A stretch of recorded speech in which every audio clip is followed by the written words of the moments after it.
Alright, hi. It is April 22nd, 2021. This is Das Spook, aka Fail. I had a discussion with my father, who's in his late 70s, about the heresy of my surname.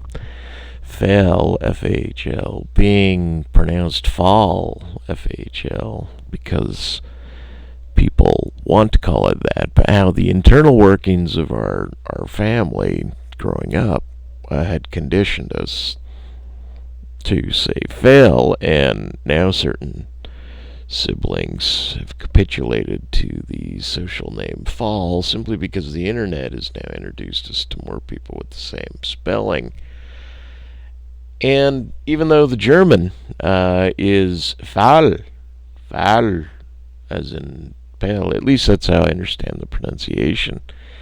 But there was a whole history of F-O-E-H-L, perhaps even F-O-E-H-L-E, and F-A-E-H-L. That F-O-E-H-L became F-A-E-H-L. Now, right now, currently, I happen to have a rogue kitty on top of me. But the nature of this particular podcast was inspired by kind of this whole philosophical dilemma. There shouldn't be any visuals, by the way. This should just all be audio. But a philosophical dilemma, a philosophical placement, kind of a self-orientation, and kind of, I guess, a treatise that I need to speak in some fashion. See, this is almost difficult. It's like my cat is psychically informing me, probably that it wants food, B, almost that it wants me to relax and settle in. It's laying on my chest. There will be no visuals. Once again, there will be no visuals in this particular podcast, so just buckle up and listen. Put on your ears and pay attention. At any given time, I might break out into some oddball conversation that has nothing to do with the overarching topic at hand. Some reason I want to talk about canary bolts and titty twisters and language, the persistent, ongoing personal dilemma I've had with allowing myself to enter into a situation with another person, with another woman, just with women. I've walled off myself, it's not my ability to commit, it's not believing that I'm willing to put up with what I suspect comes along with a commitment. Not with just any woman. I'm certain there's compatibility and that I wouldn't suffer this predictive future, but kind of the expectations, the needs of women, even women that have already had children, raised children. There's kind of this carryover trait where they want this, I don't know, like a first and foremost and singular commitment, such that they can wrap themselves in it, trust themselves within it, so that they themselves can expand out. But a lot of this commitment, the commitment itself can hold together, but ultimately it sounds like it's a great deal of it is about finances and being able to financially capitulate, give over, expose, give over, earn, expose your means of income, give over your means of income, commit to the relationship, and then the compatible woman will, in some respects, if not in full respects, cover half the costs. Now, that's only if we're not going to raise kids. If we were going to raise kids, of course, then I want to be able to, further the commitment and further the relationship. It's just that, unlike so many people that kind of just pick, what's available in front of them, and then back in their minds into believing that they've actually met the one they should have been with, instead of having held out for, if you will, a divine promise to meet the person that you're most in love with. And I'm not going to speculate on when that happens. I just sometimes think that some people rush into the relationships that ultimately are less compatible than the people that are willing to go through a few relationships in order to find one that they're really working with. My error was finding that relationship and then just overstressing it, and then really checking it, ruining it, and then I've had subsequent actually very nice relationships with several women.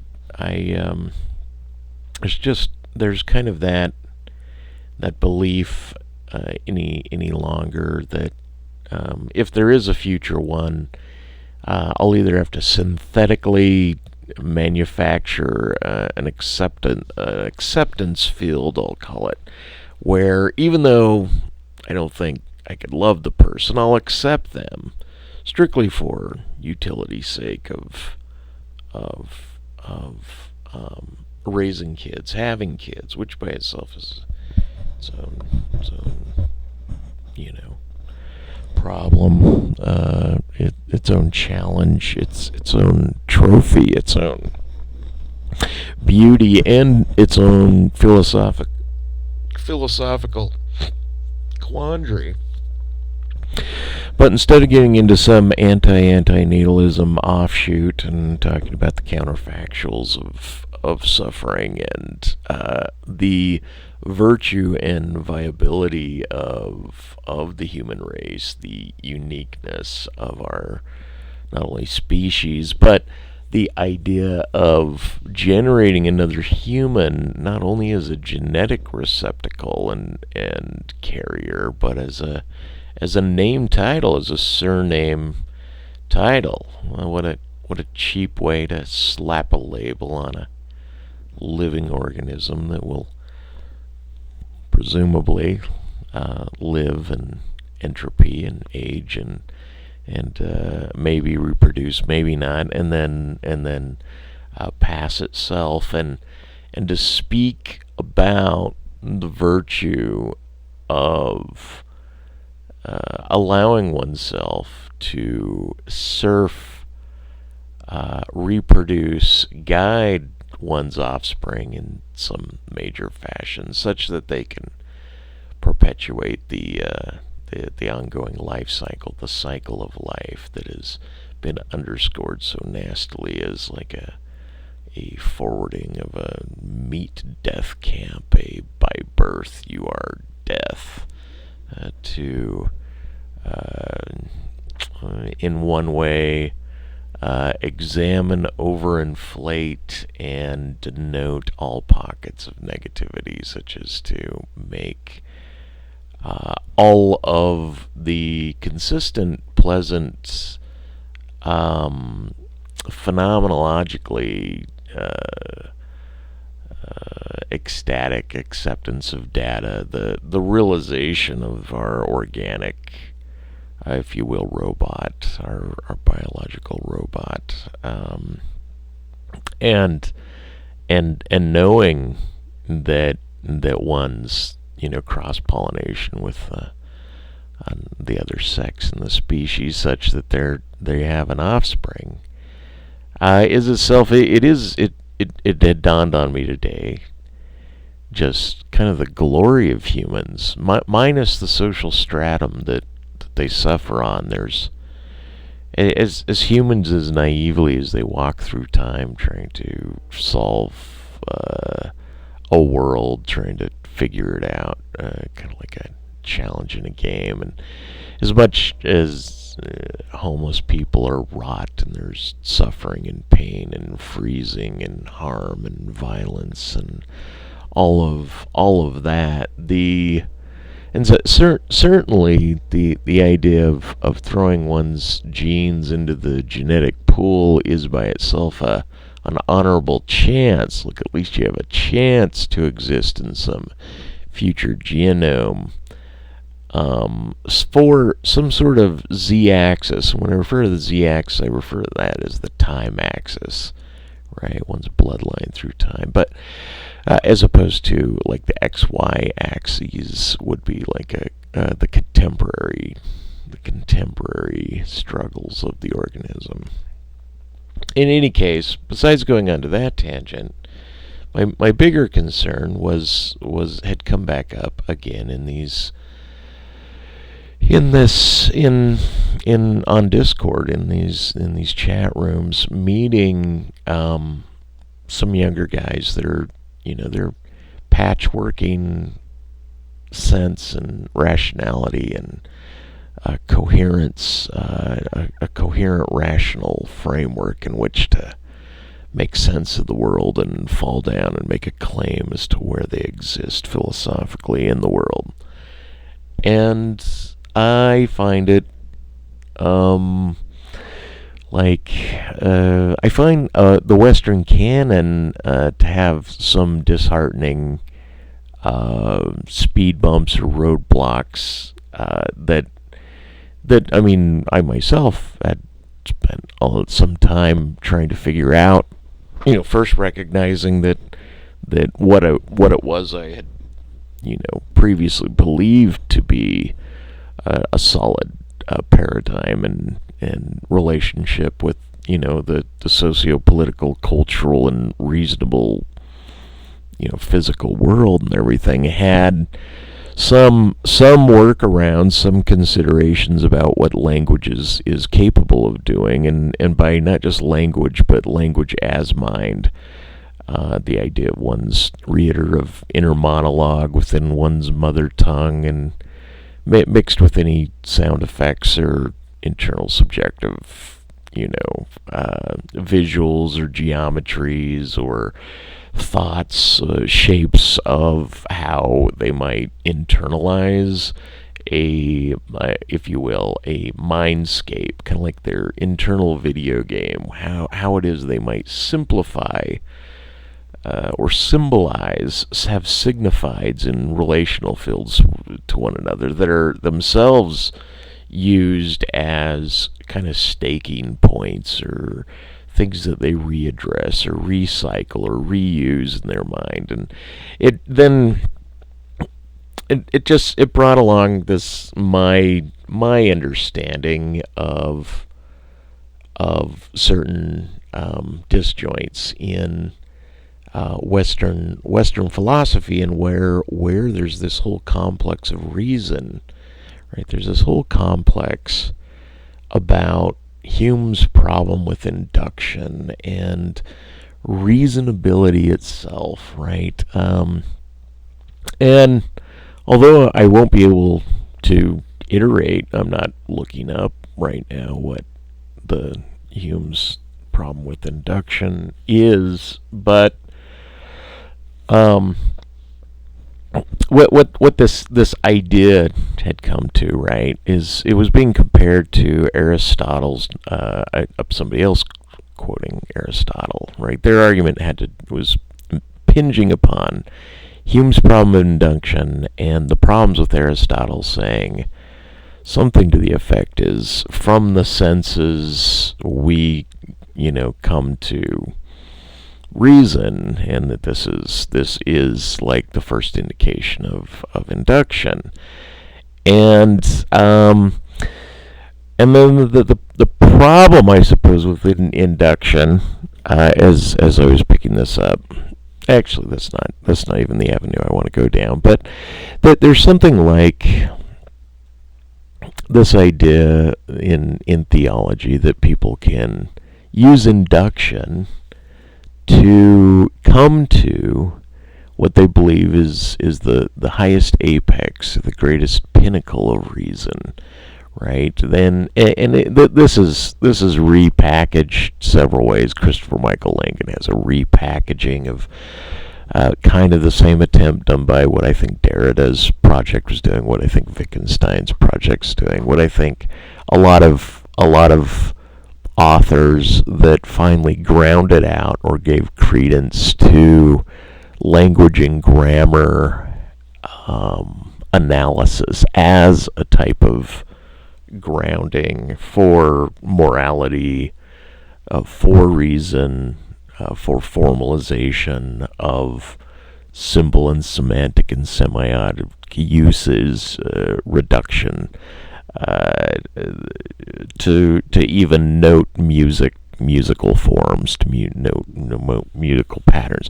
Anyway, I kind of want to race to the point of what I'm getting at here and why it is I decided to ramble, because what's the point of listening to Das Book ramble on about anything? I almost disgust myself sometimes at the fact that I'm willing to draw out and stretch this big lingual taffy over the listener's mind, such that they're not even certain whether or not they would want to listen to what this is. But this is ultimately a discontent that I keep bumping into, which seemingly is based on this idea that, well, first, that there is something like static about the world, like the guarantee of gravity, right? Something that's observational, that's persistent. And I like to use the word persistent, especially when you're talking to a lot of these guys. They'll talk about entropy as if they're aware of it, but then they'll talk about a uniformity of nature, and they'll try to use the uniformity of nature as a basis to ground theoretical physics, meaning this whole, if you hold out a pebble and drop it, it'll fall to the ground, right? Presuming that a moon isn't going to quickly come into place and change gravity or pull it up, but there's not some other possible field, that the uniformity of nature is there, but they never believe that there's going to be any major shifts in the physics that they believe to be possible. Meaning, if they saw a tornado and they're in a tornado region, it makes sense. Earthquake region makes sense. In the offshoots, a tornado in non-tornado region is it's unusual. By the way, as a recess remark, a little advertisement, Utah vape cannabis, especially with the Utah cannabis card, is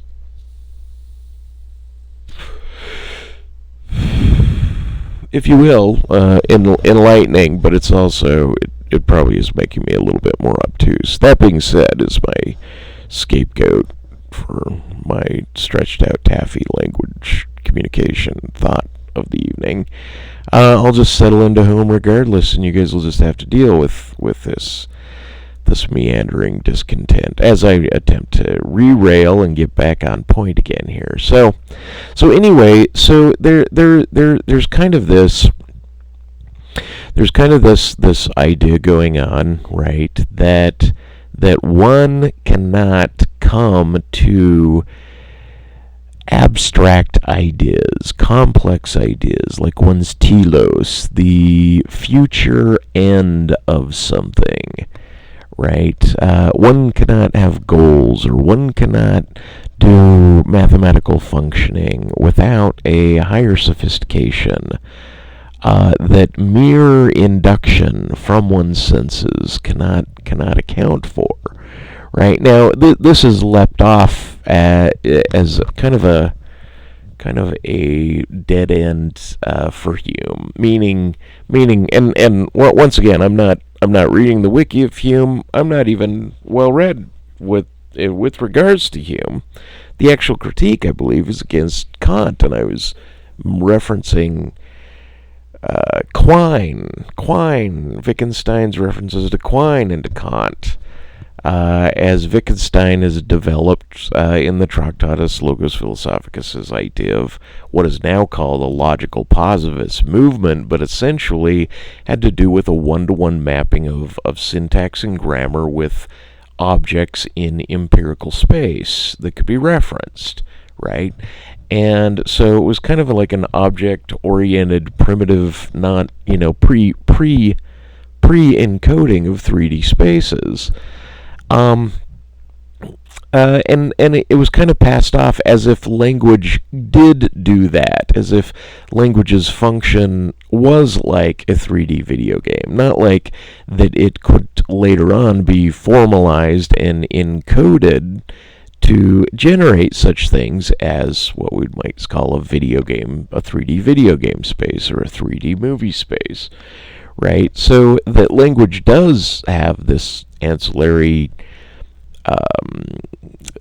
fact about it, but not merely language, but computer coded and computer responsive language, computers that tie into a TV that's giving feedback, everything that we currently know as that, right?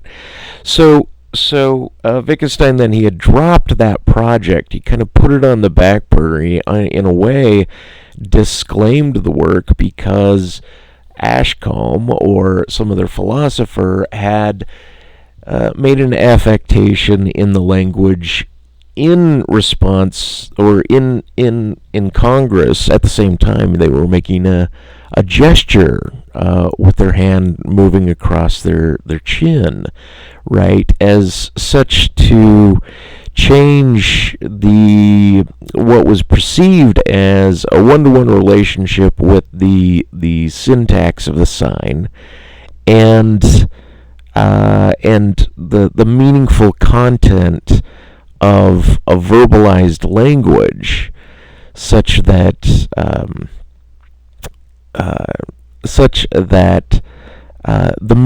the semantic meaning of the interaction itself witnessed brought along more than merely a word spoken could bring along, right? Such as, like, I'm reading a book. The author now is Steiner. That's it. So his surname is Steiner. I don't have his first name. It's dark right now. I'm speaking into the darkness with my eyes closed into the microphone, by the way, just to give you guys some elucidation as to my space. And anyway, this fella, the book is called After Babel, or After Babel, right? And I think it's like 1986-ish, somewhere around there, published. But the guy is he's fabulous analyzer of linguistics and linguistic forms, and his vocabulary is so super varied and nuanced. It's a real pleasure to read and work through his writing so far, and I'm barely into the text, but even the idea of an analysis of women's use of kind of like an internal, not fracturing, but something like using adjectives to internally fracture or overpopulate items with adjectives, and to grant over some comparison that men are less likely to do this, or they're less likely to identify different aspects of their internal being, right? Where Derrida might have already, because, the phallocentrism versus the gynocentrism, if you will, like the phallus as an external presencing of being in gynocentrism is not a presencing of being; it's an internal space of being, right? And that this internal and external analysis can be made. There's a justification to suit the ideas to why women might want to name more, have more interest in different peculiarities of how it is they change the vocal patterning around the pitch in which they're describing these adjectives that are describing different aspects, normally like sociological or interpersonal, but sometimes subjective content goes into huge descriptive narrations, which I'm not saying men, poets, artists, other people that just explore the domain are free to explore the domain. But Steiner's work is trying to make not only a stereotype, but a based stereotype in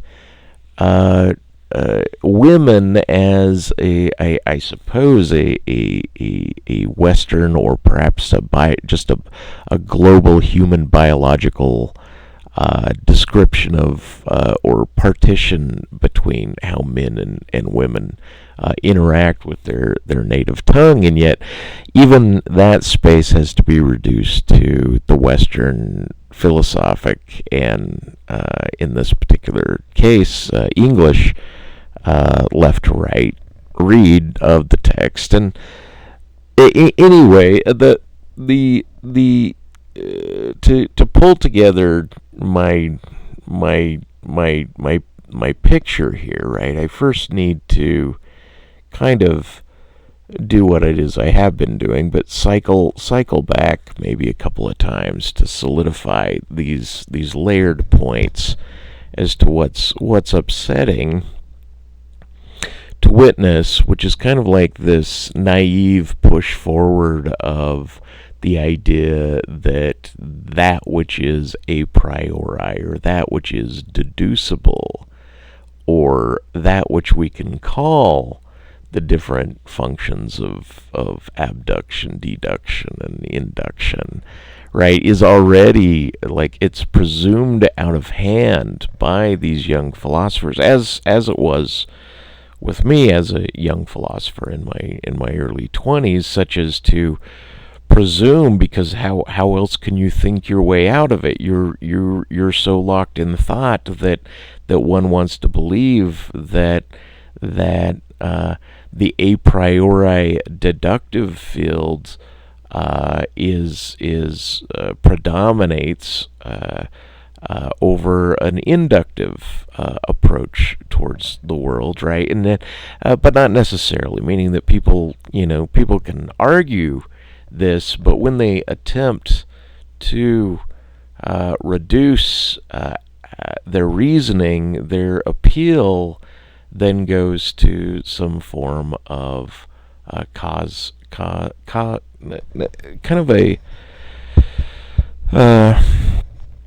a cause and effect grounding, right? Such that they're not able to describe the phenomena of the human organism's constraints as an organism, and what is available to that organism in terms of its properties, prior to and then throughout the process of entering into language, such that sentence structure and grammars and recursion and the complexities of referent and what it is people are speaking about becomes known, right? And somehow in the youthful mind, there's this tendency to try to ground everything out in not what I believe is a proper description or proper reasoning, but a mere reason.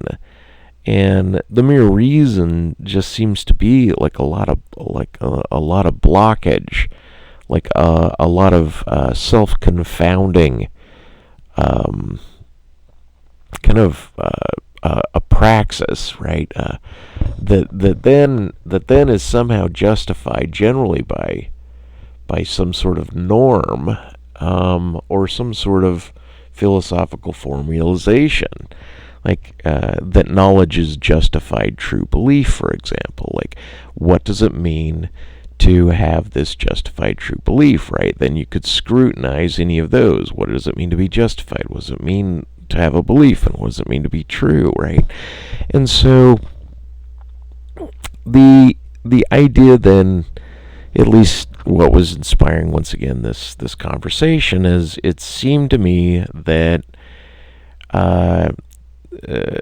there was an argument about what the constituent forms, or what one is referring to when they're using or employing or speaking of the word truth, right? And then so the guy is kind of out of hand, saying something to the effect as a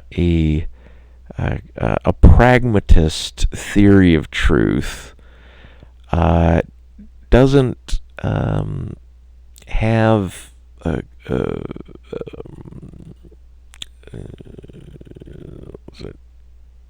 correspondence.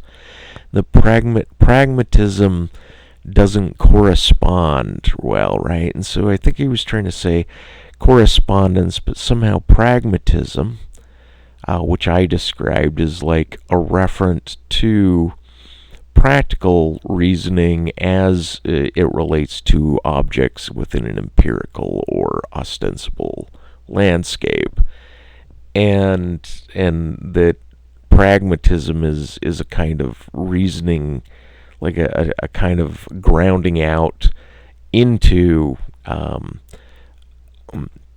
more of the observational ontological domain, right?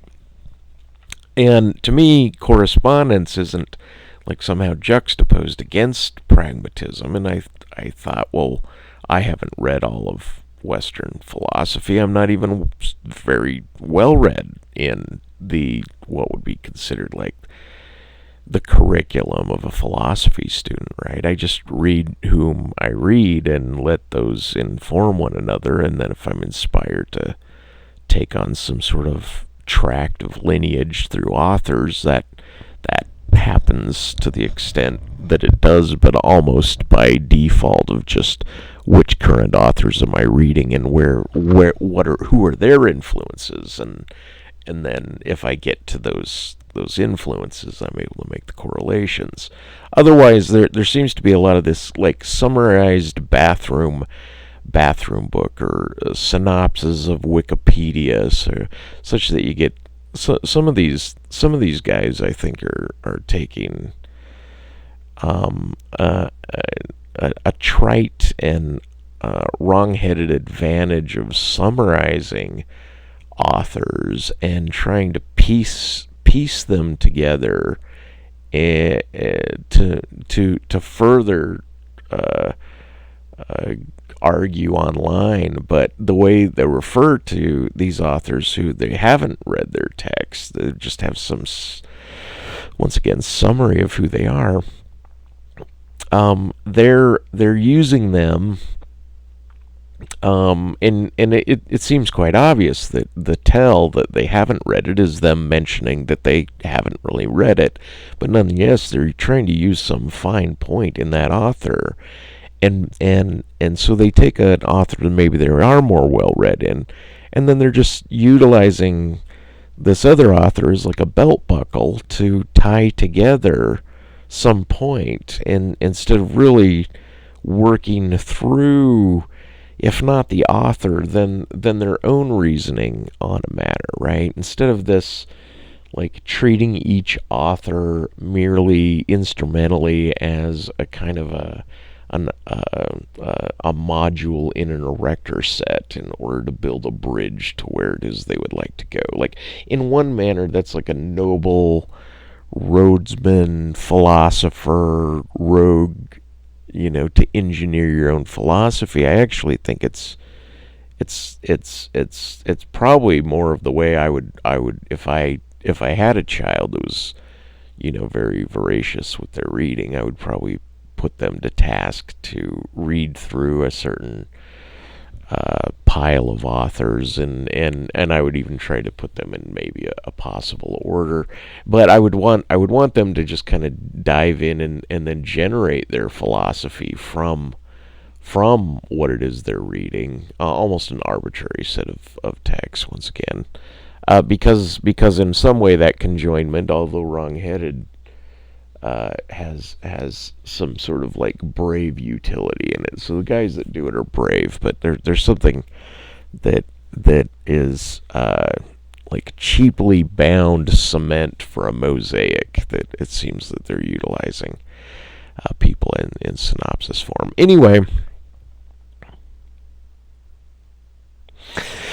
Canaries and ripe silver bolts all tied together in this grand chandelier that braves down, and the meaning of the canary and the meaning of the non-canary, and the chandelier means X, Y, and so what ends up happening is this, meaning where I take umbrage in these conversations, right, is I'm receiving a lot of this non-articulated mishandling of philosophical rudiments, meaning certain people are not answering allegations pressed against them in an adequate way, meaning they're not addressing certain questions that are asked of them, and but more so than that, they appear to be aspect blind to the constraints of the human organism, and even though okay, so not only they're aspect blind, but then a lot of them are,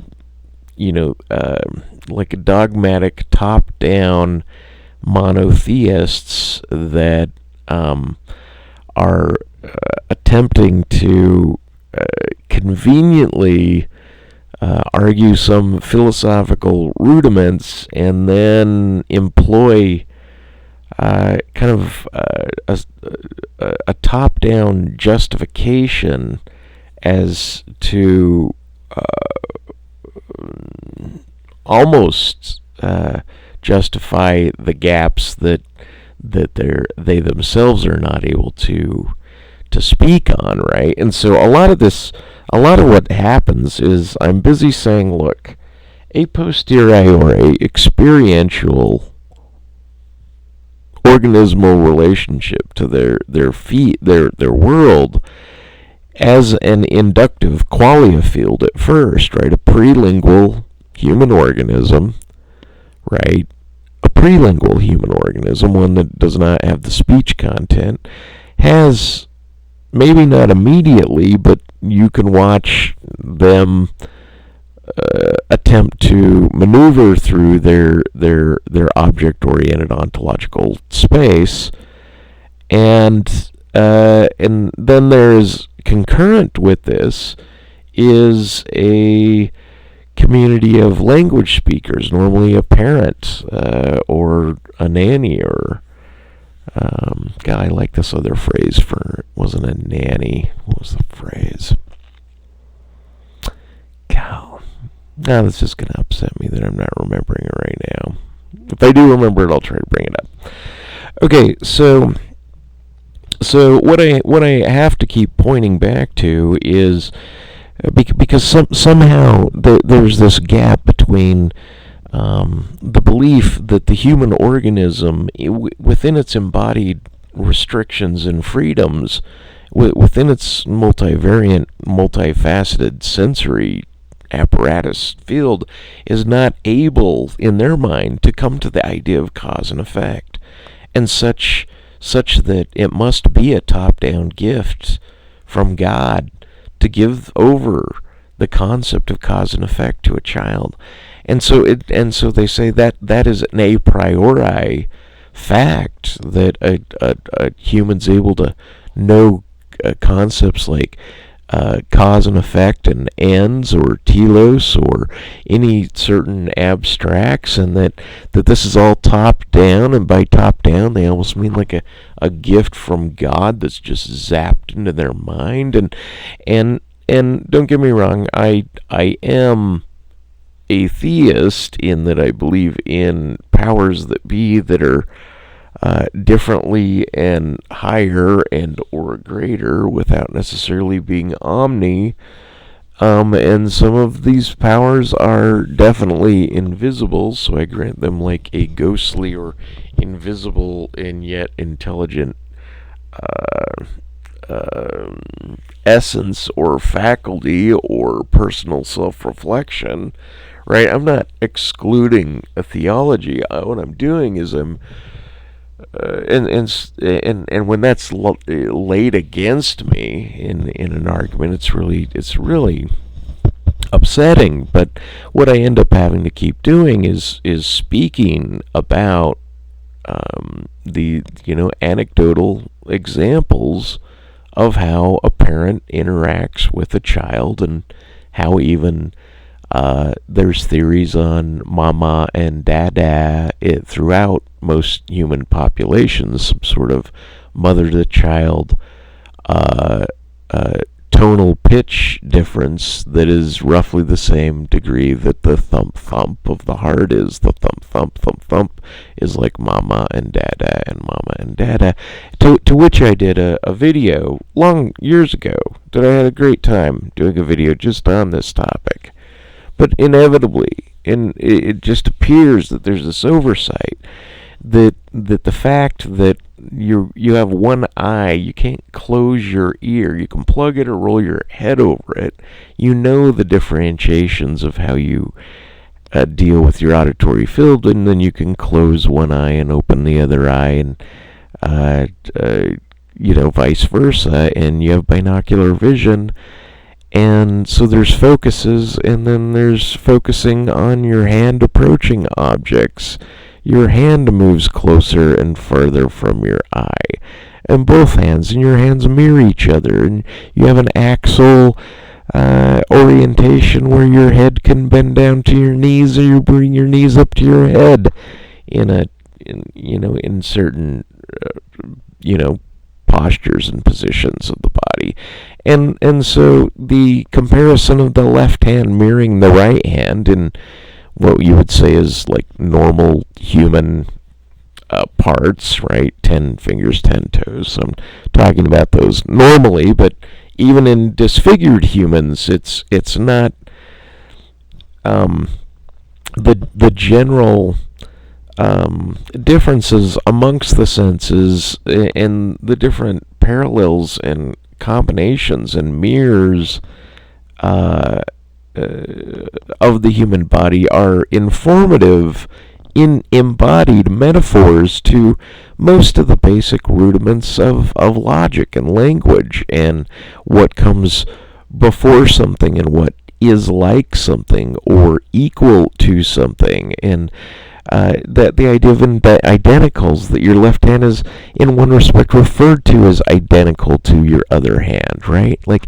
that the mirror is an identical reflection of the individual, and yet you could say, well, it's a mirror image, and so it's not equivalent. It's a representation. And you can get into arguments about, or just precise but important nuanced discussions between the idea of what it means to equal something, what equivalence means, what identicals mean, what the difference among these ideas are, what it means then for an argument between an A equals A argument on identicals or equivalences, such that the A on the left is certainly not the A on the right, and their function is identical, you could say, but certainly by virtue of this A being on the left and this one being on the right, they are not identical, meaning their orientation to one another is not identical. And if it's a static image of A equals A, then by virtue of that one being on the left, it's certainly not the one on the right. And by that distinction, one could say they are not equivalent to one another. And then further an argument from there, right? So here I am trying to make some sort of approach, first of all, to human growth from a prelingual state into linguistics, into, let's say, a recursive embodied mother tongue inherited from the parents. In the next state, I'm arguing actually about confounding maybe the law of identity, right? One of the three basic major laws of logic, and over the years this has just become problematic, but it's mostly being met by the onslaught of people that have just agreed to formalize the logic in which they had, which to me is it's kind of like a constraint in with modern logicians, that they're not going to use certain esoteric logic structures as much as they are going to just try to master and not double down on, but I don't know. It's almost like learning logic appears to be like learning chess. You can go down many variant lines, but in order to just get a general mastery of the function of it, right, before you let the chess game turn into something that's close to but not quite the formalized modern version of chess, with all the en passants and the castling and just what is solidified as the rules of chess. There's rules in logic, and there's a formalization of how these symbol sets and these ways in which logic are supposed to work, right? But then you talk about the intuitionist forms of logic, which are essentially logic that doesn't require a type kind of object agreement. I mean, the law of excluded middle is not like a required element within the logical paths. So it's restricted by omission, and then you would take something like a dialetheistic logic, which is attempting to confound the law of non-contradiction, right? Is to say, no, in this particular case, if a man named Bachelor is married, then you have a married bachelor, and that's a contradiction. But everyone knows that's a name differentiation. But there are corresponding non-disambiguated legal and or religious, ceremonial or customary or definitional issues that could arise, such that a man may both be a bachelor and married at the same time, even in the same location. But normally it would be, committed to where one is legal to be married and where one is not, or under what conditions is one married where one is not, such that the bachelor can still be married from differing perspectives, or from different weighted arguments, different beliefs in what one should value, or then how one considers oneself, or how the law considers the situation, such as to disvalidate the law of non-contradiction in some abstracted sense, not a deontologic sense, not an ontological field of objects in an empirical or ostensible domain, but ontological in one's being able to referent an abstract like language and ontology and identification of what a bachelor is versus a married person.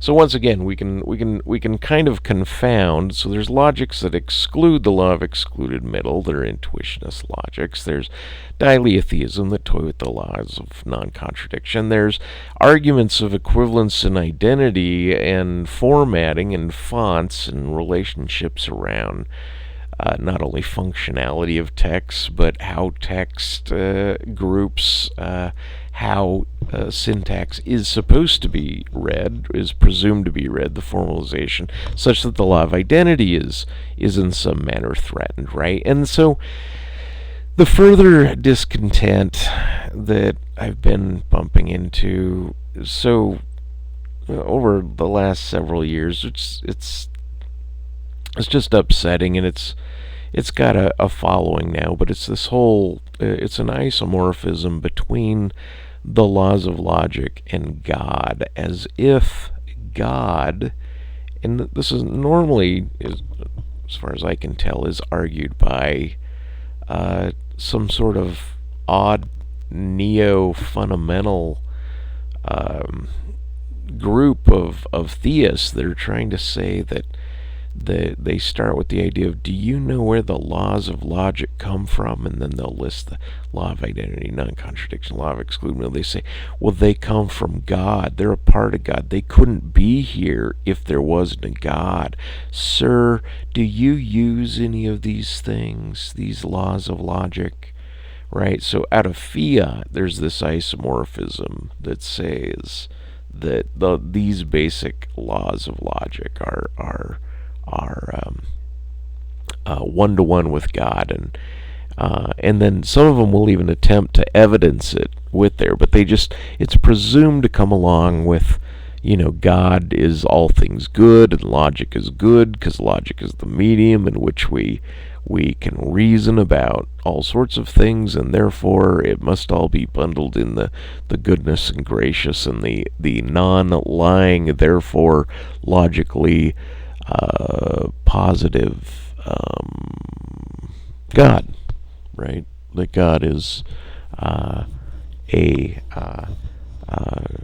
logical God, and that He must be this way, and they're a total oversight of the Old Testament's very temperamental, moody, if you will, anthropomorphic God, a God who changes his mind about a tribe or about a person or about a situation, and or has some sort of other thing in mind for a character that is otherwise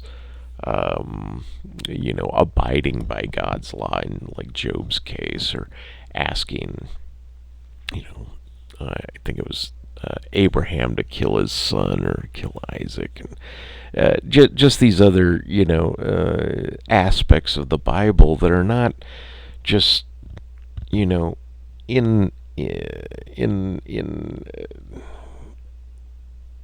like the most strict and basic, like if you took something like a Sam Harris, like the most positive yet simplified theology that could be imagined. Maybe this is Hitchin or some other apologist that's more of the atheist persuasion, right?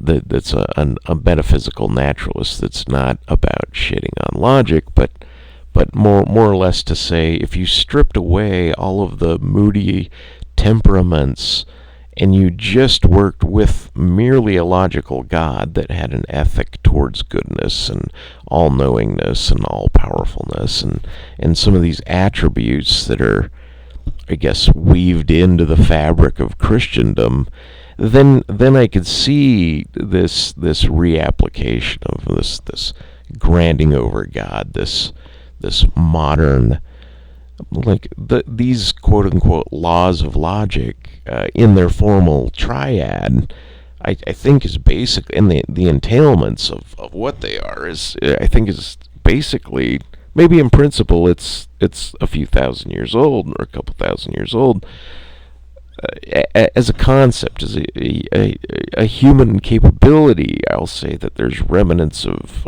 arithmetic and math and geometry and reason, but these very specific three triads of logic, I think that those are fairly old, but the idea of modern formal propositional logic and truth tables and the modern Turing test as coding, or the way in which we have encoded computer machines that I'm recording this on and you're probably listening through, which are themselves so recent in terms of media and the development of media over time, right? It seems to me that when I say there's these new neo-theologists that are using this, they're attempting somehow to take the truth nature, the idea that God could never lie aspect of God, and then ground it out in all things that they themselves temperamentally will accept as reasonable, and exclude out of hand the rest. And they don't even know how recent this belief in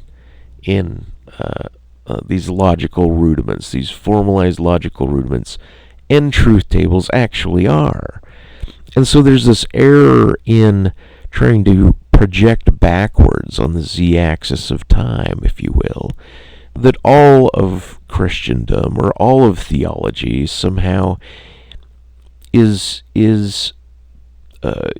post hoc granted over this historic fact to it. And I think that overlooks this whole other chasm of deficit that I think is caught up in the contemporary belief about how things must have been, which I think is really just kind of this like new formalization that is projected backwards.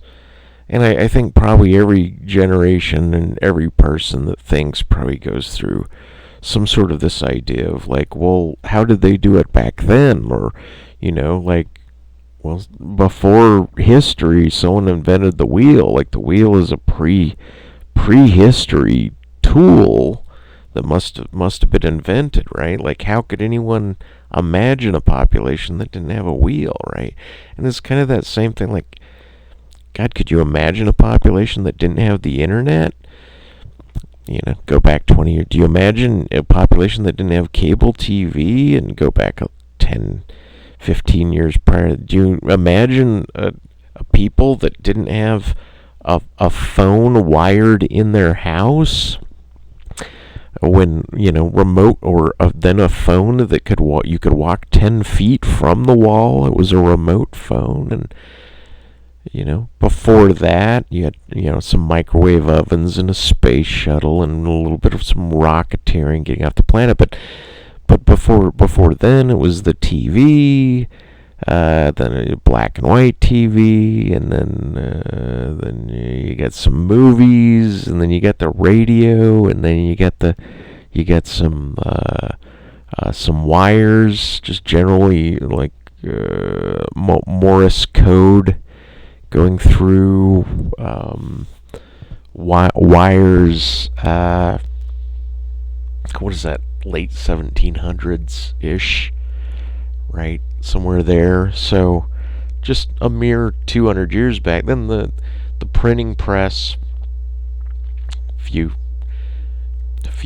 another 300 years back. I'm thinking, what, 1450, 1500-ish printing press-ish, right? And then distribution of that which is printed, right? So you just go back just 500-600 years, and before that, everything is handwritten and rewritten by hands, by eyes going through a human onto hands.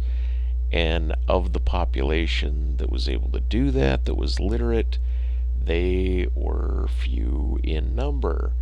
And so the idea of the transmission of the idea of how Christians as a population of humans in ritual and in belief were in 100 to 300 BC, AD.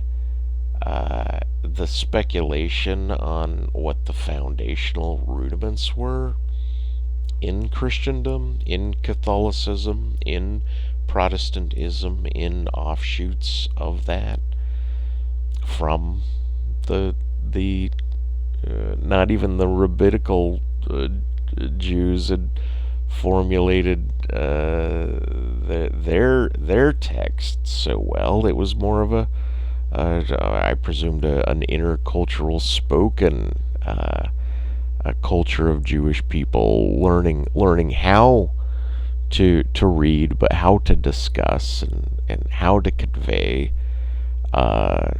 these ideas of community and these ideas of God and these idea of how to address problems and how to indoctrinate their kids in the population come into play, right?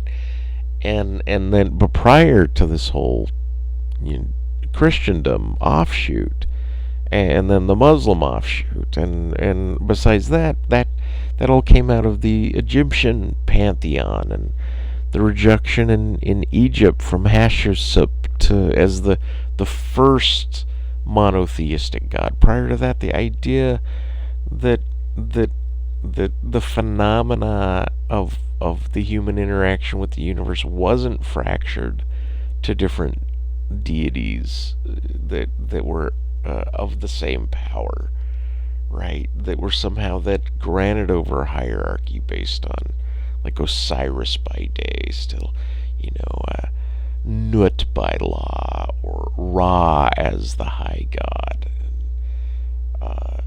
so forth. And then you take the Egyptian pantheon, and that's mirrored through, you'd say, pagan pantheons, but like Hindi pantheons and Greek pantheons and Roman pantheons, and then there's never been, in recorded history, there's always been an onslaught of multivarious grammars and tongues, and there's more dead languages now than there were probably living languages at the birth of history, of recorded history.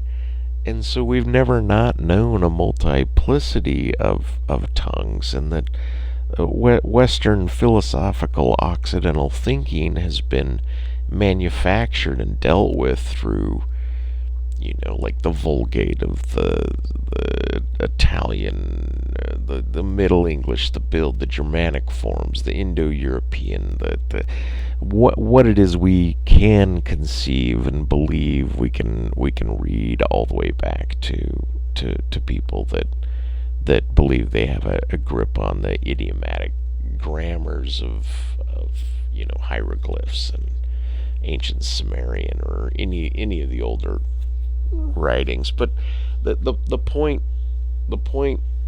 was that, and the reason once again for the ramble was that there was this kind of,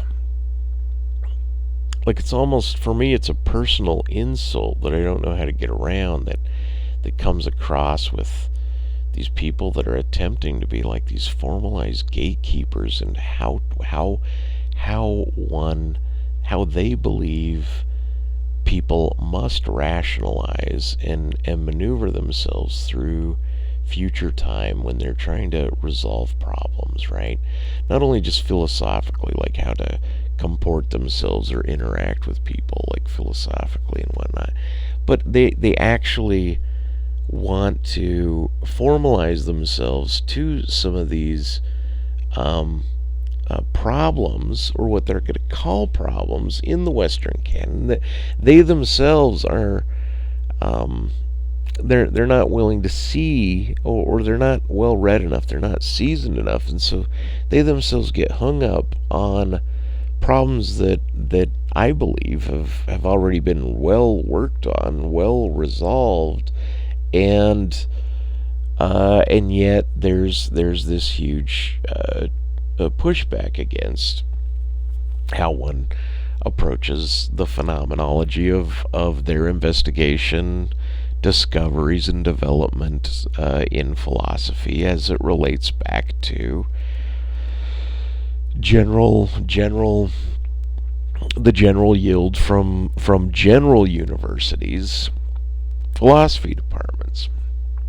And I'm not saying that there's not plenty of enriched minds that would suffice to at least satisfy me in what I think is, answers to the questions that some people get hung up on. For example, there was put forth something that appeared to me of the same guy that was putting forth the idea that you could not use induction or descriptions of the human organismal process as it enters into language and develops its epistemological framework once it enters into language.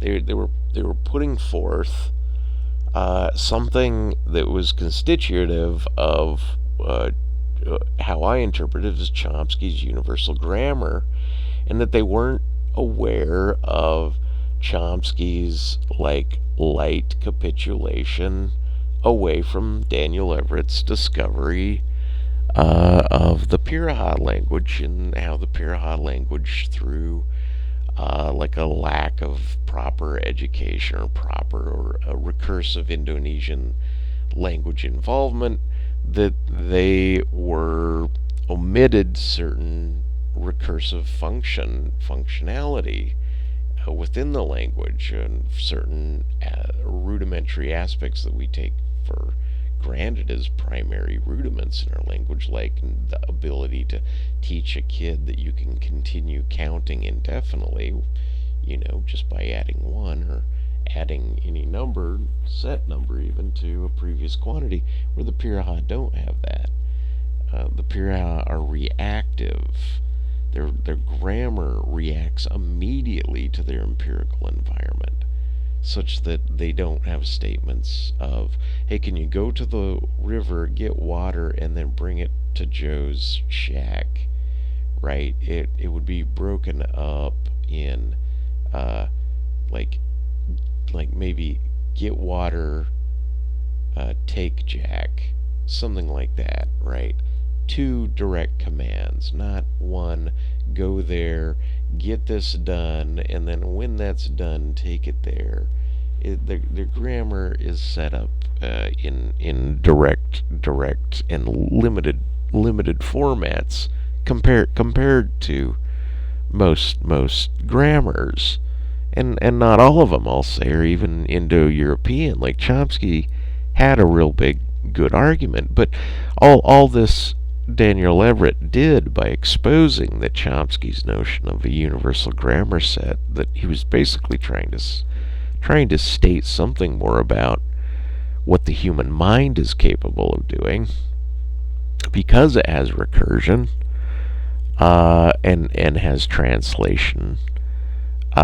He totally had an oversight in all this exposed, with that there was need to be more nuanced grammatical analysis of differing languages, and what was supposed about the translations, that perhaps even in the translation with smaller tribes to a greater or a historic field of people attempting to learn a language and learn a grammar, would be the misinterpretations of somebody trying to interpret a group coming from the non-mother tongue, where a member of their tribe did not ingress into your language, first starting with their mother tongue. So kind of the unilateral or asymmetrical aspects of claiming what a field of like not necessarily well disambiguated sign sets or verbal intonations must necessarily mean or must most rightly or correctly be a proper translation of said language. So the very problem was the one's interaction with the translation, with the believing that these other languages were in fact universal and necessarily had the same grammatical um, formalized fields of how to treat language, right? And so now, out of hand, because and so the modern generation seems um, so overly saturated in what they believe humanity must have been through in the modern technology. And I just say the internet is media. It's not just transfer of information, but certainly it's a media field. But it's its own tech, and so anyway, and somebody might say, "Oh, you're reminding me of Anton and Corey Anton and this and that." Well, and he was a rudimentary shaper in some of my thoughts on this, but certainly he and I would run roughshod against several things. Um, and in certain ways, I'll just say I'm certain his considerations are probably eclipse mine in certain regards, as many people's their information sets and what they're aware of. If if somebody doesn't have something to teach me on something, I think I'm dense. Um, Honestly, I'm not saying I always get to what that point is, but I go into interacting with people as if they're going to tell me something I couldn't have known otherwise. Um, but my point is that there's a lot of people between, I'd say, probably 17 and 30 that are trying to sort their universe out, but they're so caught up within the collection of these neologisms or like things like emojis or any new additives to language. And now that we have gifs where it's not just a book or a newspaper that has a picture and a byline or a headline where they're referencing that picture. No, now you have a GIF that is slightly moving, that has text on it, even moving text on it, and then it has formalized emojis that are becoming popularized and, um, added certain symbols, heart symbols, cry symbols, laughing symbols, tilted heads, certain new formalizations of syntax. They're kind of like this meta language that removes against even the previously held syntax of languages, and that this now is kind of a hallmark of the new media. But the constraints of these overlapping meta meanings onto the internet is once again kind of like concretizing, and I almost want to say wrong-headedly, like closing off the freedoms of where the next generation believes all of their generation should be consolidating the world. Like, let's shrink wrap it, right? And so there's this kind of what seems like a neurotic, shelled off agreement that the world must work in these particular fashions. And so then when you speak of somebody, let's say a computer programmer, around that age group, they're not so extra naive, but I think they're caught up in the idea that they're programming an internal meta language developed within human language. And by virtue of being able to do that and be able to enter into a logical positivist video game domain and to know that humans have exacted such programming, then they somehow, I think they intuit that humans' mental landscape and how humans actually got along amongst each other, mostly meaning obviously everyone that persisted long enough to have the offspring and have them persist. But certainly there were people that contributed to the operations of the community and advancement of city planning or community development or cohesion amongst groups of people or even small, just unique families, or essentially gangs or tribes or boatloads or shitloads or gaggles or whatever, people, groups of people, populations of people, right? And but of those, there was a lot of people that just coasted through time. The majority of time is still built on humans that did not have books to read or syntax to rub against their eyes in any formal sense, right? They would know what the value, let's say, of different coinage was. They might know the value of something, but not know, like, oh, that's $5.50. No, that's like a shekel and a chicken beak traded for a leftover potato and a piece of rat's ass, something to that effect.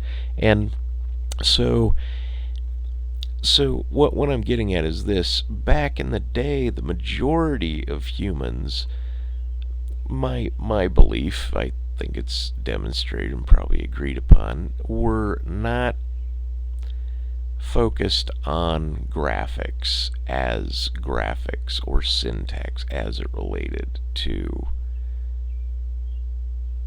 the conveyance of meaning, right? Now, cartouches, Egyptian languages, carving in trees, carving in stone, or more ephemeral, writing in sand, making marks, transferring information wasn't impossible. People came up with these languages, and they were written on papyrus and whatnot. But the idea that the majority of the humans participated in sophisticated relationship with syntax to speaking might be presumptuous on my part to presume that there was a greater degree of illiteracy historically, and that the majority of humans worked through that illiteracy, and then pointing back to the advent of the printing press as the shared singular spot, right? From which data would arise is what's interesting. But that's more of an issue with kind of like people that have allowed in this multivarious. Once again, we've never known humanity without multivarious mother tongues, and to have one mouthpiece, one expert, let's say Fauci, right, do a whole world wag the dog, right? Not saying there wasn't empirical evidence or it wasn't driven by some empirical evidence, but to have one major mouthpiece wag the dog of humanity politically is also a modern upset, and to convince people, to actually get people behind in unified formal fashion, whether it's at their own detriment, their own peril to do otherwise, or submit, is itself a political phenomena that I just am disgusted by, because it seems the way it's ripped away human autonomy to approach a problem. It requires kind of this combed over, follow the leader mob mentality that's mirroring the formalized neurosis that has come down through the younger population that does not spend enough time alone in thought or away or in reflection or in thought that doesn't have a background persistence about whether or not they should have it recorded or not, always looming as a technological possibility that's right at hand for them to do. If you remove that possibility, that ongoing persistent shell game of not only having a printing press, a phone, and a radio, and a computer all in one, all at the same time, boom, plus so much more, it's always right at them. It's on all of us, right? But the thing is, they grew up where it was always right there, and that's it's not even a discontent, right? These are growing pains for all of us. But I think, I think actually this persistence, even before the internet, if I'm recalling right, and I am, the problems in Western philosophy are carried forward still, as if there are not authors in philosophy that have not addressed these problems. And somehow, because these current contemporary philosophers have not read these, I guess, ancillary philosophers that I believe have solved these problems, right?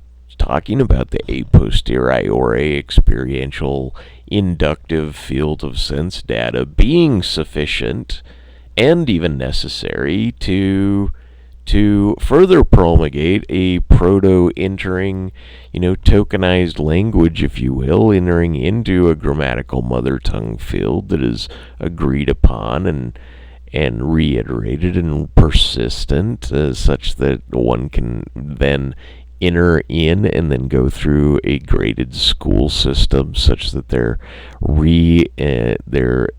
level of formal internal agreement matches curriculum that's formalized across states and across nations and across other whole levels of agreement is what's neato. Anyway, I almost think I'm boring myself, but the major points, if I haven't made them clear, is kind of this attempt to take these modulated type kinds of truth and stack them upon one another. If it's not laws of logic, it's God itself. If it's not the internet, then it's grammar. If it's not an oversight on how the human body doesn't have its knees bent back like flamingos, how, because we're all embodied the same, that our sensory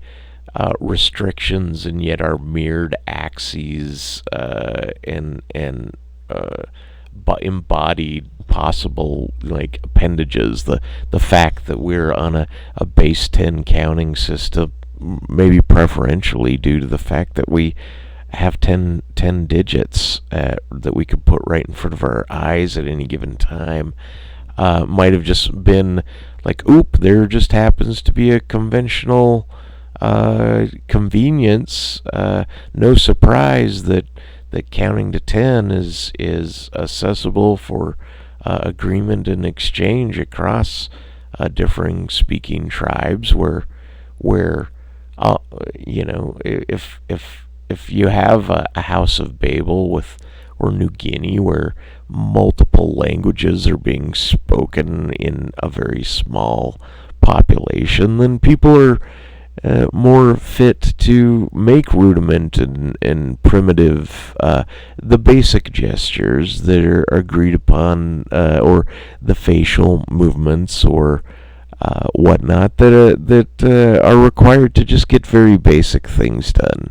Very, indicators of bathroom and basic counting or acquisition of certain things seem as if they're negotiable easily in the modern day. But so the complaint is really the idea, and I'm wondering why are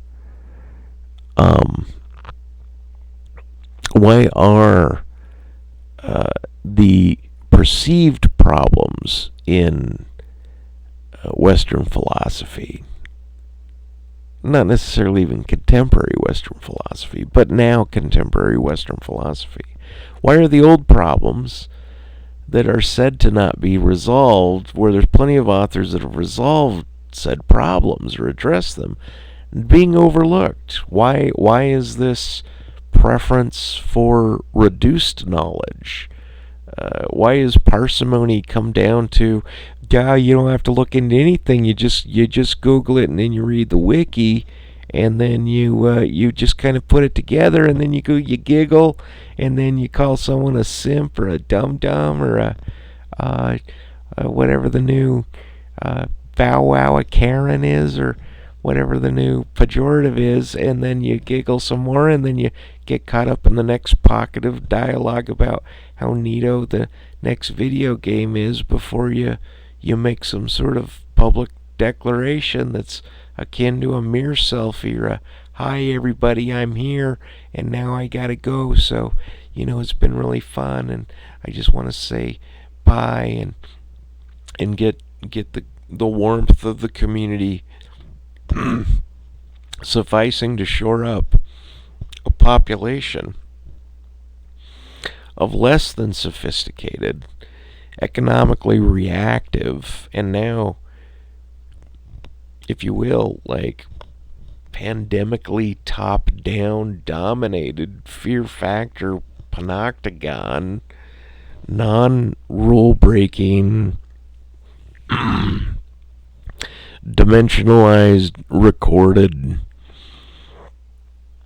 variant, and scared to be overly variant in a world of too much fashion, too many shell games in fashion and in display, that it's made my own career in creative static visual arts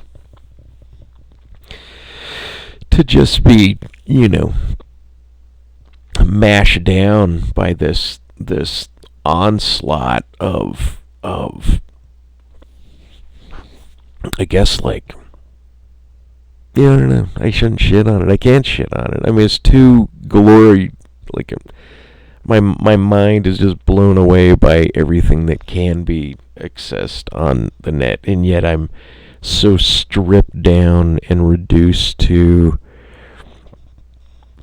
maybe by habit of alone I'm not able to get into the pockets, the really interesting pockets of the internet. And maybe that's just me being naive and me being older, not wanting to seep in. I want to seep into things like water into a sponge. I don't want to just get locked in the corridors of a bent sponge. And yet I feel like that's the comparison. Somehow it seems like there's this constricted youth that's wound up in some sort of previous generation's profanity exhumed and splatted on the front page of every screen, such that pornography and hedonism and the breakdown and the late night human haunts where adults would go to speak adultism is plastered across the mainstream, where the Quizak Haderach, the youngest, smartest poster child, has to be all grown up with everything by the age of 4. Right, like with Neuralink trying to tap into up the amperage, up the data download, up the stabilization of data input and output from a human brain. Kind of chopped down versions of what humanity once thought was possible has allowed new variations within the broken hay that's been re-recycled and re-meshed in the initial primary pile. All of that being said, I think I'll just sum up by once again, um, Christopher Michael Langan's diffeosynthesis or symphio difference. Uh, his um, t- uh, his teleonomics, his belief in kind of a common inductive space for all symbols or all items or all references is a total insult to categories that remain disambiguatable, to breaches within this field of what he's saying must necessarily be inclusive category sets. It doesn't seem to allow for, and yet it must also include, like, the guy's not unsophisticated, just like Wittgenstein wasn't, just like Derrida wasn't. Derrida trying to go over every single suffix and prefix and breakdowns of words of what a graph and a grapheme and a graphole and a graphic and a graph, like 50 different terms for what a graph is. To splinter, to break down, to overpopulate, supposedly this idea that any two things are necessarily amongst each other in some common field that you could deploy induction to say, oh, it goes all the way indefinitely, and it therefore must include its initial medium creator, which is God. This inductive argument to God, right? It's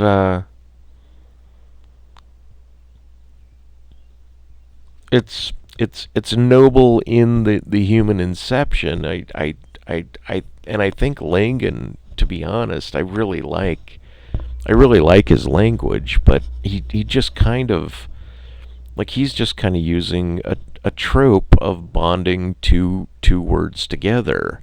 Like, what happens if I just said Iriano hypocritical or hippo ironical?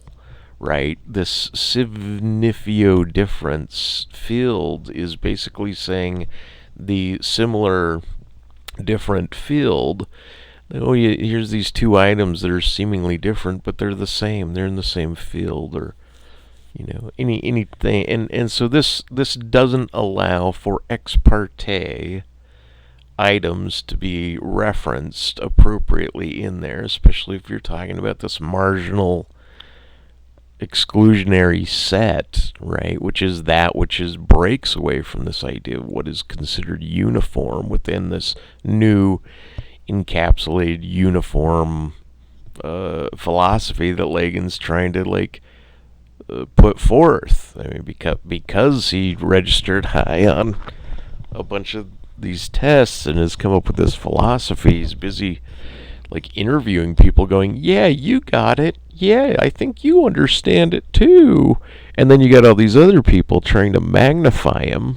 Not all these other people, very few people, but some people trying to magnify and laud Langan and blow pixie dust up his ass. And once again, like any other author or any other time, this, like, getting there firstest with the brownest nose, like, oh, whose nose do I want to stick?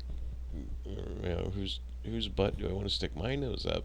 And they do it, and just like other people laud dead authors, and it's like this grip on fame, and somebody's a soapy sapiosexual, or they believe they're smart. I'm gonna be smart, and because birds of a feather flock together, so they'll attempt to make these references instead of just reading the authors of people that you think might like, then maybe randomly just picking up an author that you're not sure of and seeing whether or not they totally blow your mind and your hair sideways and just take you through something that you couldn't have expected from any other human on the planet, right? Whether or not you're busy trying to follow somebody's registered IQ and their reiterated, repackaged notion of, if not Wittgenstein's logical space brought into a post philosophical investigations after the Blue and Brown books, where he's discussing toolboxes and modules and all these exceptional margins and then reconsiderations of what the symbol is, such that even one's very consideration of interpretation itself kind of falls away, such that he himself damned the law of excluded middle. Like, Wittgenstein is one of my heroes because he was like, look, he didn't go so far as I do as to say, amongst the three laws of logic, the law of identity, the law of excluded middle, law of non-contradiction, the law of excluded middle falls first. No, he just damned it. And then intuitivist logics came about at that point because of something kind of like the rule bound or the counting rule bound. Wittgenstein's rule critiques that had to do with interpretations of different applications, different practices of number systems and answers to questions.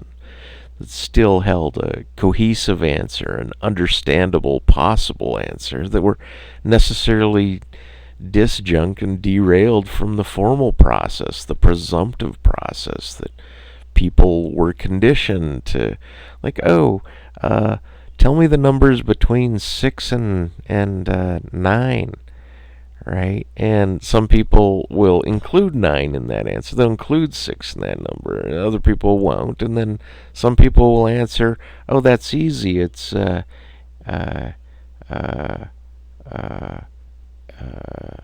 7 and 8, and if you said, tell me the numbers between 6 and 10, some people would say, oh, that's easy, that's 7, 8, and 9, and Wittgenstein will say, well, it's just as easily to have said 8, 9, and 7.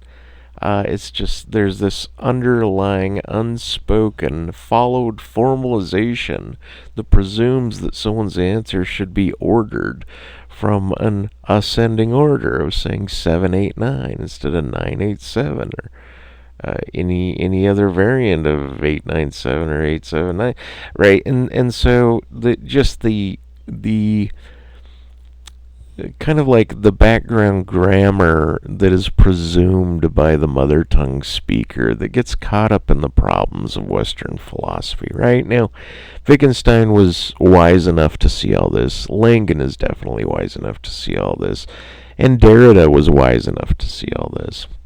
Then you get all these pop intellectuals, like psychologists, like the Jordan B. Peterson, more as a reactionary, an attempt to reformalize politics when the internet as a medium has flabbergasted the world and then reduced it and put the fear of surveillance and rule to line and coat.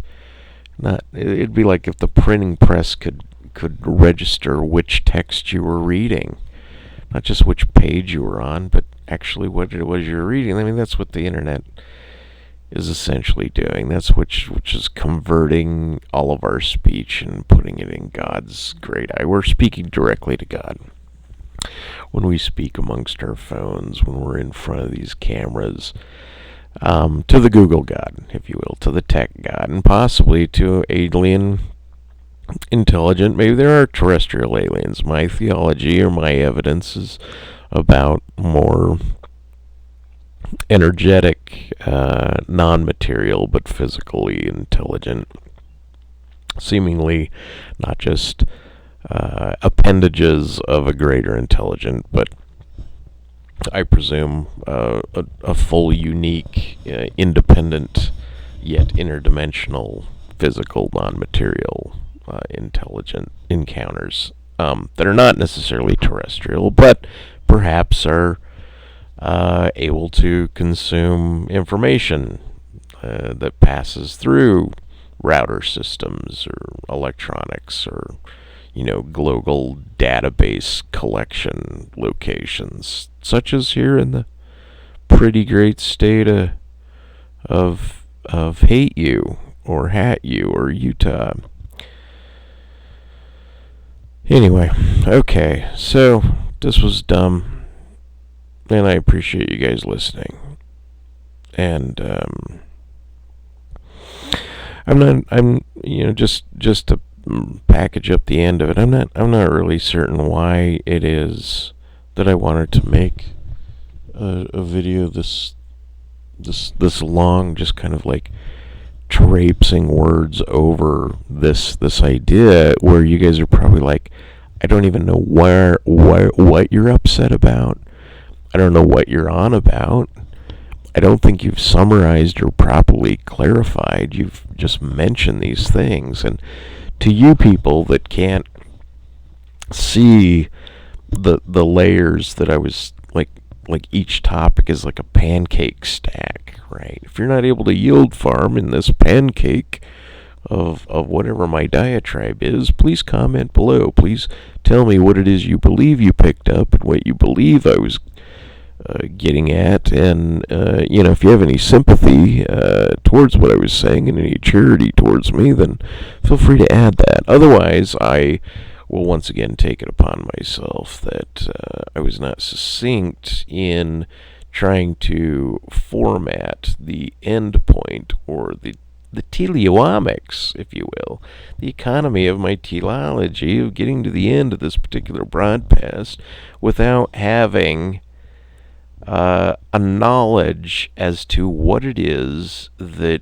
I believe you would automatically be able to construe from what it is I'm saying without me actually saying it. In other words, like I might be describing the feet and the hip bone and missing the knee and the leg bone altogether in your mind, and so even my descriptions of why it is it's significant that I talk about the modern generation being confounded and stifled in the new tech, believing that they're free of something, but not ignoring a whole history of just previous to the internet grounded analog information that's still prevalent but not put forth. I mean, maybe more books are actually being printed now than ever, but I'm presuming that there's probably fewer, there's probably more digital copies, and maybe I'm wrong on that, but there's probably not like a lot of great old authors being printed. It's probably a bunch of jacked up, plagiarized, knockoff books that are being pressed, or, like obscure modern psychological authors trying to pump their dumb rules of life onto a population. And see, even that. So I'm living currently in a bit of an emotional dystopia.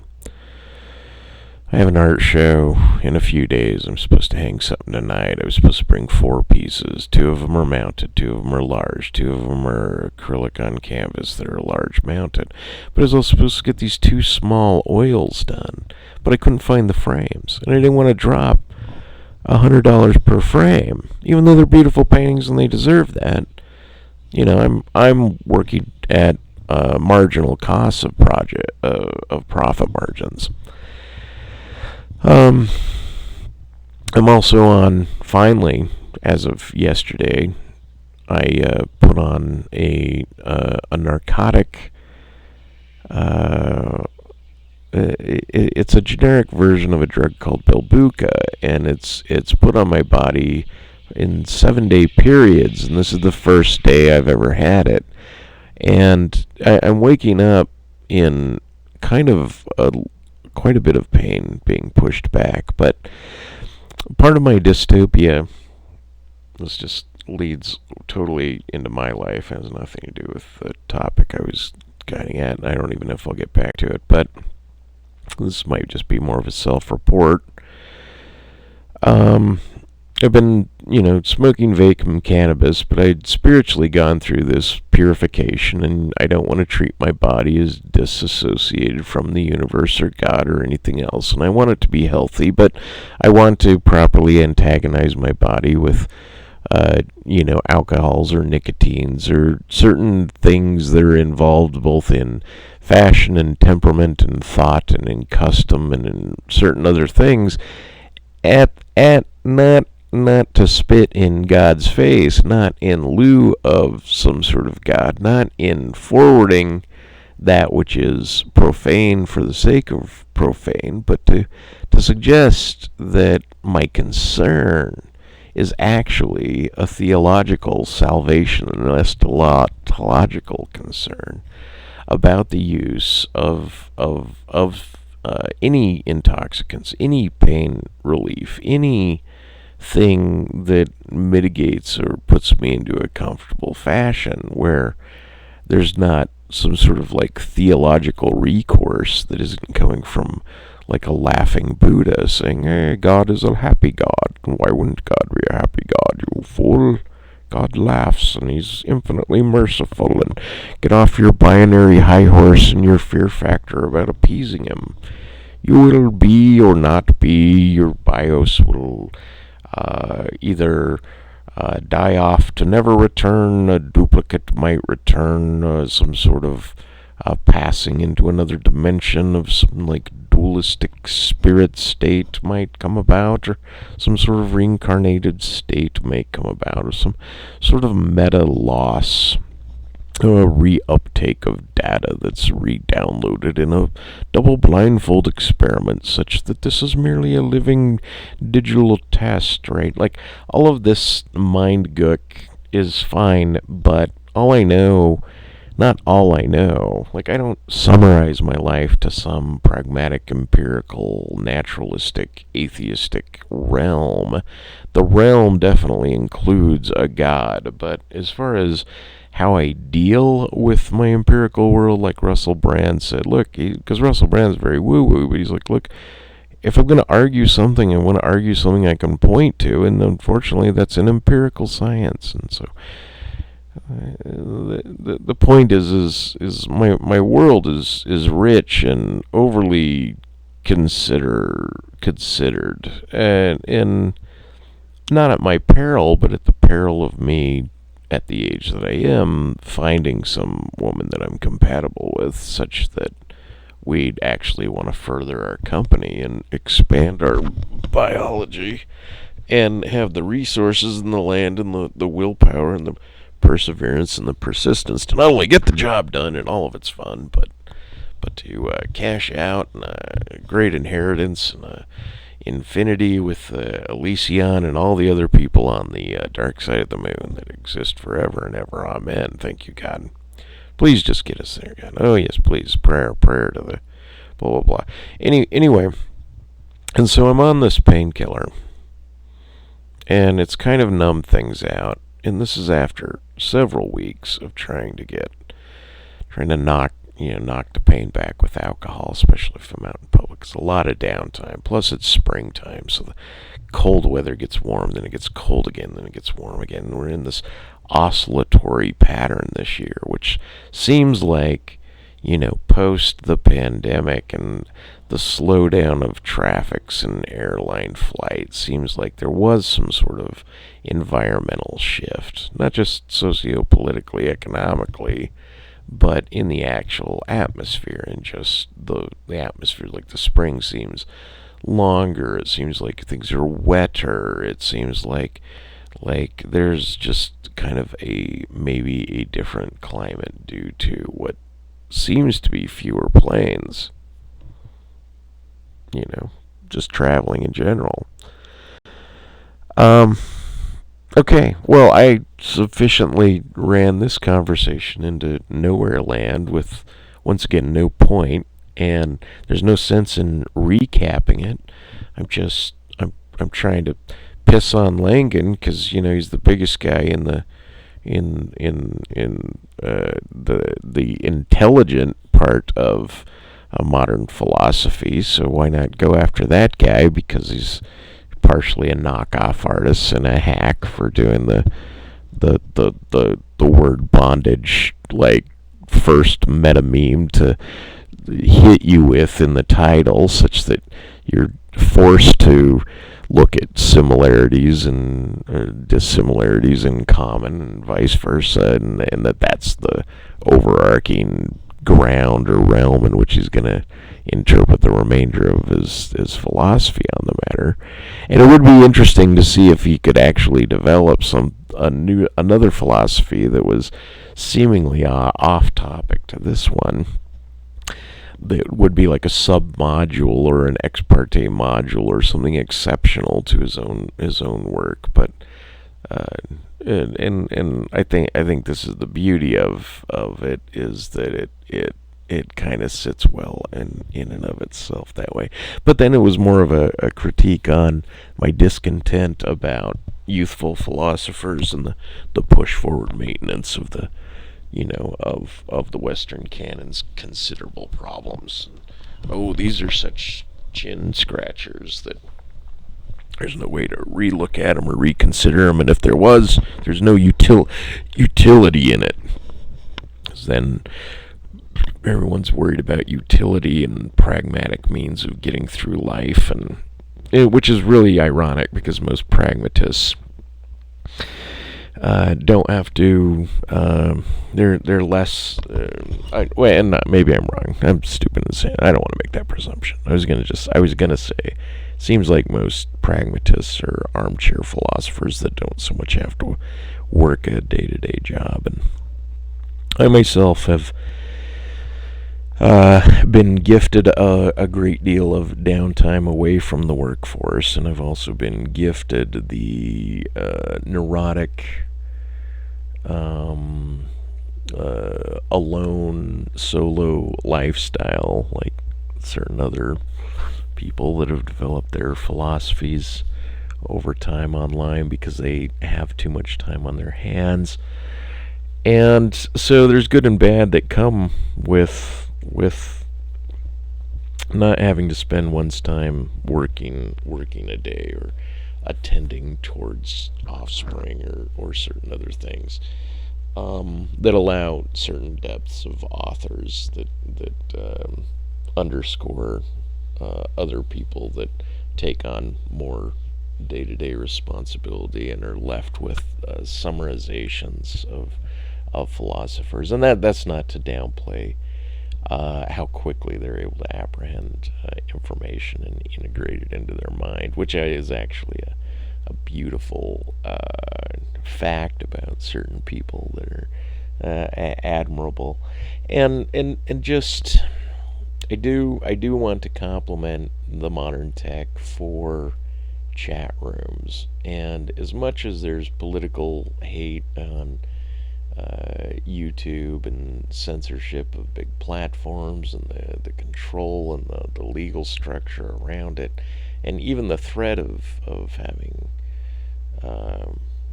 videos shut down or demonetized. Not that I was big into monetizing. Just all of this. It's first world problems. Number one, joke, like, hey, it's a first world problem. Number two, like, still happy to be able to speak online. Still happy for the crumbs, the small likes, the small community of, I'll probably get 22 listeners on this, and of which, like, 3 people will have listened to more than 5 minutes, and blah, blah, blah. Okay, well, so, and the last thing is, beyond bitching about pain and trying to describe my own life and trying to talk about these discontents, it would sure be nice if I actually migrated the channel into either analysis of other people's positions in dialogue and got that ratcheted up, but somehow a monologue every now and again is okay, even though It'd be nice if I could make it a comedy thing or a song thing. Just for once. Just once, I would like to make people laugh. Because God knows I've never made anyone laugh. Not even me. I've never. God. Screenshot saved. Right when. Okay, so. Autobiographies. TikTok. All the serious stuff that needs to be gotten over. Whoever's listening, like,